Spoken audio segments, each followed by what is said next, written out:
Խնդրում եմ ձեզ, ուղղակի աղաչում եմ այս վիդեոն հանկարծ չթերթեք, որովհետև այս վիդեոն կարող է փրկի հենց ձեր կյանքը։ Ինչ է նշանակում սոննի պարալիչ։ Հիմա խեյթերները կգան կասեն, վայ, հաջողություն, հա, բայց մենք խեյթերներին հանկարծ չենք լսում։ Կփորձեմ ընդամենը 1 րոպեում բացատրել, թե ինչ է սոննի պարալիչ։ Սոննի պարալիչը լինում է այն ժամանակ, երբ որ դուք քնում եք ուղիղ, այսինքն մեջքի վրա։ Ու չգիտեմ, այդ երբ կլինի ու այն ժամանակ կլինի, երբ դուք հենց մեջքի վրա մի անգամ պատկում եք քնելուց առաջ ու քնում եք տենց, հետո գիշերը հելնում եք կամ գնում եք տուալետ կամ ջուր եք խմում կամ ինչ չգիտեմ ինչ եք անում։ Դրանից հետո եթե դուք էլի գալիս եք ու պատկում եք մեջքի վրա, ուրեմն հաստատ համոզված եղեք, որ լինելու է։ Այդ ժամանակ դուք ընդհանրապես սկսելու եք այսինքն շնչել, ընդհանրապես ձեր շունչը կտրվելու է, բայց հանգստացեք,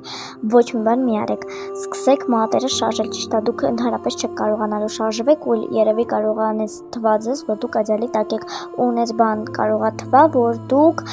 ձեզ ինչ-որ մի հատ բան շոշափում է, բայց խնդրում աչքներդ փակեք ու հանկարծ չբացեք, այդ կարող է փրկի ձեր կյանքը։ Իմս կյանքի ընթացքում եղել է այդ ընդամենը 8 անգամ, այս որ բոլորինը կարող է լինի 3-2 անգամ, բայց հավատացեք իմը ավելի շատ է եղել, քանի որ ես 10 քանի տարեկան եմ։ Գիտեմ հիմա կարող է վերածիծաղան, բայց հանգիստ աչքներդ փակում եք ու քնում եք, ոչ մի բան չեք լսում, ոչ մի բան ոչ